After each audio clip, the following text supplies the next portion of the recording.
안녕하세요. 일신사입니다. 저희 채널에는 신박한 사연들이 많이 있으니 많은 분들의 구독 부탁드립니다.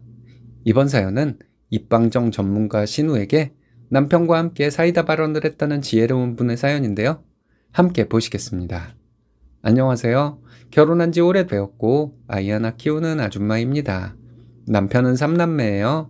남편이 첫째인데 밑으로 시동생이 있고 신우가 막내입니다. 지금 저희 아이의 고모가 되죠.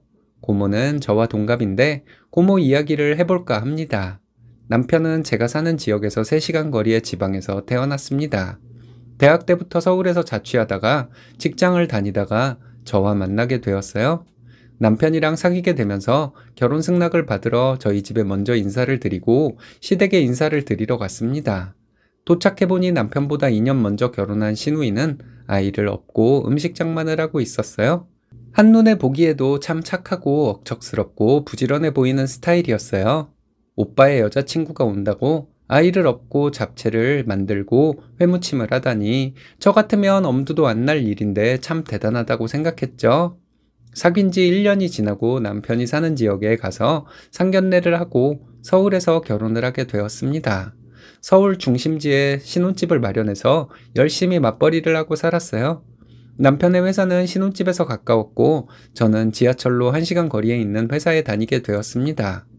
아가씨 때는 명절마다 친구들과 콘도를 빌려 여행을 다니다가 결혼을 하게 되니 집안 살림에 종일 근무에 너무나 지쳤지만 남편은 땡땡씨, 우리 10년간 신혼이야. 우리 왜 이렇게 늦게 만났지? 땡땡씨와 사니 너무 행복해. 라며 달달한 멘트를 날려주니 저희는 깨볶는 신혼생활을 보냈습니다. 그러다가 10개월이 지나 제가 첫 임신을 하게 되었어요. 한 걸음 내디딜 때마다 조심 또 조심했지만 일주일 만에 유산이 되고 말았습니다. 너무 속상했지만 남편은 땡땡씨, 건강이 우선이야. 우리끼리만 살아도 돼. 아이는 있어도 되고 없어도 돼. 그러니 너무 속상해하지 마. 하고 위로를 했어요. 그러다가 몇 달 후에 또 임신이 되었는데 그 아이를 임신했을 때는 회사에 일도 많은데다가 감기가 심하게 걸려서 기침을 많이 했는데 정기검진 때 아기집이 안 보인다는 말을 듣고 심한 충격을 받았습니다. 임신이 안 되는 것도 문제지만 반복유산이 되는 것은 더 문제라고 생각하며 남편은 집에서 좀 쉬라며 회사를 그만두게 되었습니다. 그해 가을에 고모네가 운영하는 사업체에서 가전제품을 사게 되었습니다. 그 물건은 56만 8천 원이었어요. 고모부가 8천 원을 깎아줘서 56만 원을 일시불로 결제를 하니 고모가 놀래더라고요. 그러면서 갑자기 짜증을 내더니 여보, 오빠가 57만 원을 줘도 모자랄 판에 8천 원을 깎아줘? 라고 소리를 쳤어요. 세상에 돈을 더 주고 사라는 게 말이 되나요? 정말 어처구니가 없었어요. 동선에는 고몬에서 어떤 작은 가전을 샀는데 세상에 알고 보니 쓰던 물건을 정가에 팔았더라고요. 고모 부부는 그 당시 아이 셋을 키우며 조금 힘들게 살았는데 고모가 너무 억척스럽게 굴어서 황당했습니다. 저는 두 번째 유산 후 3달 뒤에 또 임신이 되었어요. 이번에는 정말 오래 가서 팔다리가 동그랗게 붙어있는 곰젤리 모양도 보고 아이의 움직임을 보고 행복한 11주를 보내고 있었습니다. 그러다가 갑자기 심하게 하혈을 하게 되었고 혼자 집에 있던 저는 119에 연락해 급하게 대학병원 응급실에 가게 되었어요. 4박 5일을 움직이지도 못하고 누워만 있다가 갑자기 밑으로 아이가 빠져나가는 경험을 하게 되었습니다. 이때 간호사들은 아무 말도 하지 않더군요. 나중에 생각해보니 아이가 나간 것을 알면서도 의사가 아니니 별 말을 해주지 않은 것 같았어요. 다음날 아침에 초음파를 보고 아이가 어디 갔어? 라는 의사의 말에 저는 또 한 번 실망을 하게 되었습니다. 다행히 수술은 하지 않아도 되어서 퇴원을 하게 되었습니다. 이번 임신은 물만 먹어도 토하고 기운이 없어서 집안에서 걸어다니지도 못하고 겨우겨우 힘을 내서 밥을 먹고 별 이벤트 없이 이번엔 아이가 잘 크니 아이가 잘 자라기만을 기대했었는데 정말 마음이 허전하고 뭐라 표현할 수 없을 만큼 씁쓸했습니다. 퇴원을 하고 보니 쌀쌀한 가을이었습니다. 저는 그렇게 여름에서 가을로 계절이 바뀐지도 모르고 살고 있었어요. 사람은 절망 속에서도 밥을 먹고 기운을 내고 회복하는 존재인가 봐요. 저는 어느새 마음을 추스리고 지인들에게 전화를 해서 그동안 있었던 이야기를 하며 나 이제 운동 열심히 하고 더 건강 챙기려고 하면서 밝게 지내기 시작했습니다. 그런데 넷째를 임신한 고모가 생각이 나더라고요. 그래서 안부 전화를 했습니다. 고모, 잘 지내세요? 아기는 잘 크고 있죠? 힘드시겠다. 그래도 넷째는 무조건 예쁘대요. 하며 제 유산 이야기를 했어요. 그런데 고모가 넘지 말아야 할 선을 넘더라고요. 새언니, 아이가 없는 부부는 결국 이혼을 하게 된대요. 사랑과 전쟁을 보세요. 아이 없는 부부가 끝까지 가는 경우 봤어요? 하는 거예요. 다른 집 이야기를 들어봐도 아이가 없으면 남편이 먼저 이혼하자고 요구를 한다고 하던데요. 이러기를 무한반복하는 거예요. 그러면서 새언니, 저희 넷째 아이 안 그래도 언니네 주려고 했는데 이러면서 말끝을 흐리는데 정말 너무 화가 났습니다. 고모는 저를 위로한다는 말인지 갑자기 생긴 넷째 아이가 부담이 되어 우리에게 주려고 한 것인지 모르겠더라고요. 그래서 고모, 저는 오빠와 사이가 무척 좋아요. 언젠가는 건강한 아이가 오겠죠. 그러니 막달까지 몸조심하고 순산하세요. 라고 좋게 전화를 끊었습니다. 다음날 남편에게 고모와 통화한 내용을 이야기하면서 내가 고모가 임산부라 심한 소리는 하지 못했다. 그렇지만 너무 충격적이다. 우리에게 아이를 준다는 말은 합의가 된 건 맞냐? 했더니 남편은 처음 듣는 소리라고 어이없어 하더라고요. 그래서 너희 남매들 나한테 말 조심해라. 앞으로 한 번만 더 입방정 떨면 바로 이혼할 줄 알아. 라고 했습니다. 남편은 별말 없었지만 다음날 고모에게 전화해서 야, 너 새언니에게 그렇게 함부로 말해도 돼? 새언니가 네 이야기 듣고 얼마나 화가 난 줄 알아? 너희 넷째 가진 거 너희가 좋아서 만든 아이 아니야? 너희가 책임지고 키워. 새언니 안 그래도 우울해서 나랑만 이야기하고 지내다가 겨우 정신 차리고 지인들과 조금씩 이야기하기 시작했는데 애엄마라는 사람이 아무리 네가 유산해 본 적이 없다 쳐도 같은 여자인데 새언니 마음이 어떨지 모르겠어? 이 싸가지 없는 기집애야. 그리고 어디 함부로 이혼 얘기를 해. 내가 땡땡씨를 얼마나 사랑하는데 니까짓 게 뭔데 우리 부부 사이를 갈라놓지 못해서 한달이야? 내가 앞으로 새언니에게 말 조심하는지 지켜볼 거야 이년아. 라고 소리를 지르고 전화를 끊었습니다. 그리고 며칠 뒤 고모가 전화를 해서 새언니, 제가 말을 가리지 않고 해서 속상하셨죠? 정말 죄송했어요. 라고 사과 전화를 해서 알겠다고 하고 잘 마무리했습니다. 그 후로 저는 또 한 번의 유산을 경험했습니다.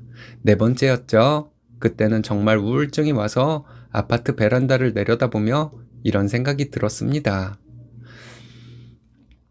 여기서 뛰어내리면 그만인 거지. 길을 걷다 보면 강아지도 제 새끼를 낳고 개미도 알을 까는데 도대체 내 아이는 언제 오려나?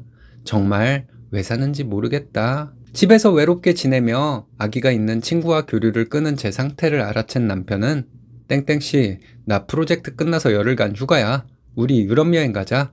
라고 하더라고요. 아싸, 유럽 여행이라니. 갑자기 기분이 좋아져서 서둘러 예약을 했고 장거리 여행이니 부모님께 전화를 드려 소식을 전했습니다. 시가에 놀러와 있던 고모는 오빠, 유럽 가서 엄마 명품 가방 좀 사와. 라고 하더군요. 역시 고모는 변하지 않았습니다. 용돈을 드리던 선물을 챙기던 그건 저희 부부가 알아서 할 일 아닌가요? 저희 친정부모님과 언니들은 큰돈을 주시며 사 먹고 싶은 거 참지 말고 사 먹고 기분 전환하고 오라고 저희 부부를 지지해 주셨어요. 이때 시가와 친정은 참 다르다는 것을 또 한 번 느꼈네요. 그리고 저희 집에서 4시간 거리에 사는 고모네 식구가 여름만 되면 저희 집에 놀러와서 3박 4일간 자고 갔습니다. 그래도 남편과 이혼하지 않고 살 생각이라 고모의 방문에 스트레스를 받았지만 잘 대접해 주었습니다. 어떤 날은 전화해서 새언니, 우리 언니네 집에서 2일간 잘 거예요. 지금 출발해요. 라며 당일에 온 적도 있어서 엄청 당황한 적도 있었어요. 그런데 말이죠. 고모는 참 생각이 없는 게 자기 막내 아이 앞에서 얘가 외삼촌 내서 클 뻔했잖아. 라고 말하며 깔깔대더라고요. 저희 부부가 언제 막내 아이 키운다고 했나요? 자기의 막말을 사과하고도 어린아이 앞에서 저런 이야기를 내뱉는 걸 보면 참 모질이 같다는 생각이 들었습니다. 시간이 흘러 저도 건강한 아이를 낳게 되었어요. 육아는 기쁨만 있는 것은 아니더라고요. 초보 엄마가 생명체를 거둔다는 것은 너무도 힘든 일이었어요. 새벽잠을 설치고 지내는데 명절을 앞둔 어느 날이었어요. 고모가 전화를 해서 새언니, 우리 애들이 초등학교에서 관악부에 들어갔어요. 내일 모레 엄마네 오시잖아요. 올 때 우리 애들 트럼펫 3개만 사다 주세요. 라고 하는 거예요. 아무리 제가 서울에 산다고 해도 제가 전공자도 아닌데 하루아침에 어떻게 예술의 전당에 가서 트럼펫을 사나요? 혹시 잘못 사면 그 원망은 어쩌고요? 그래서 포털 사이트 카페에 접속하여 트럼펫 사는 방법을 모르는데 도와달라고 글을 올리니 방법을 알려주더라고요. 그래서 고모에게 카페에서 도움받은 내용을 알려주니 알아서 트럼펫을 구입했습니다. 지금 생각해봐도 참 기가 막힌 사건이었어요. 얼마 전에 고모의 큰아이가 저희 지역에서 살게 되었어요. 성인이 되었는데 프리랜서로 일하게 되어 수도권에서 자취를 하느라 저희 동네에 있는 원룸을 구해주어 왕래하며 잘 지냈습니다. 그런데 이 조카가 먼 나라에서 잠시 일을 하게 되었다고 하며 고모부가 가족 단톡방에서 조카의 후원을 원한다고 계좌번호를 알려주더라고요. 조카는 저희 남편보다 돈을 더 잘 벌고 있는 상황인데 너무 황당해서 그냥 웃어 넘겼습니다. 아니, 바랄 게 따로 있지. 각자 자식 키우고 있는 상황에서 외국에 가는 조카 용돈까지 바라나요? 그런 말을 하지 않았다면 저희가 조카를 위하는 마음에 미리 용돈을 줄 수 있지만 저렇게 부모들이 설쳐대니 전혀 지원을 해주지 않았습니다. 참고로 고모네는 사업을 하고 있는데 현재 아주 잘 되고 있다고 합니다. 경제적으로 여유가 생겨서 그런 거라고 하며 작년에 고모네는 어느 지방에 별장을 구입했다고 들었어요. 방 4개가 있고 차 타고 가면 바닷가가 보인다고 너무 좋아하더라고요. 그래서 세컨하우스에 텃밭도 있고 낚시도 할 수 있으니 너무 좋겠다고 응수해 주었습니다. 그런데 알고 보니 고모네는 허세를 부리기 위해서 빚으로 살아가고 있더라고요. 언젠가는 한번 터지겠죠? 저희도 피해를 입을까봐 좀 걱정이 되기도 합니다. 이번 설에 시가에 내려가는데 고모가 전화를 해서 설날 하루 전에 도착하니 자기네 별장에서 고기 먹고 가라고 하더군요. 차도 막히고 아들도 힘들어해서 잘 모르겠다고 대답을 했습니다. 시가에서 명절을 보내고 남편과 이야기를 해보니 운전도 힘들고 처댁에 가서 세배해야지 무슨 별장을 가냐고 했거든요. 그래서 고모네 별장은 못 가겠다고 대답을 했는데 새언니네가 명절 전날에 자기네 별장에 와서 꼭 하루를 자고 갔으면 좋겠다고 하더라고요. 이게 말이 되나요? 저는 친정이 없나요? 안 그래도 저희 부모님은 딸내 가족만 기다리고 있는데요. 변함없이 자기만 알고 예의라곤 찾아볼 수 없는 신우가 너무 얄미워서 한마디 했습니다. 고모, 막내 임신 때부터 부담스럽다고 우리에게 토스하고 싶다고 하고 아이가 생기지 않는 오빠네는 결국 이혼할 것이라고 다른 사람들 다 그렇게 산다고 하더니 우리 집에 애들 데리고 올 때마다 고모부랑 막내를 보며 얘는 큰 외삼촌네서 잘할 뻔했다고 깔깔거리던 것이 아직도 기억에 남아요. 제가 그때 얼마나 화가 났는지 알아요? 고모 아이가 벌써 성인이에요. 제가 막내 아이에게 있는 사실 그대로 이야기해 줄까요? 고모, 제발 말 조심하세요. 그리고 고모네 대리점 개업할 때마다 오빠가 사무용품 공구 사준 거 기억하시죠? 우리는 고모가 막말을 해도 할 도리는 다 했어요. 그런데 이번 설에 고모네 별장 자랑하려고 했죠? 고모가 빚으로 허세 부리며 산다는 거 모르는 사람 없어요. 빚도 능력이라고 한다면 뭐 할 말은 없고요. 그리고 우리 부모님이 우습게 보여요? 나는 우리 부모님께 세배하고 우리 언니들 조카들 볼 건데 무슨 생각으로 별장에서 자라고 해요? 우리는 고모네 별장에 아무 관심 없어요. 그러니 초대할 생각하지 말아요. 그리고 가까운 사이일수록 예의 있게 대해주세요. 라고 비꼬듯이 이야기했더니 아무 말도 하지 못하고 멍하니 서 있더라고요. 제가 좋게 넘어가니 바보 등신으로 보였나 봅니다. 이제 생각이라는 것을 좀 하겠죠. 가끔 가다가 선을 넘는 고모 생각이 나서 잘생기고 공감을 잘해주는 일신사님께만 특별히 글을 보냅니다. 제 글 읽어주셔서 감사합니다. 눈치 없고 의식의 흐름대로 입방정 떠는 사람이 주변에 있으면 참 스트레스인 것 같습니다. 힘든 상황을 차분하게 잘 극복하셨네요. 고모에게 시원한 발언도 잘하신 것 같네요. 멋지십니다.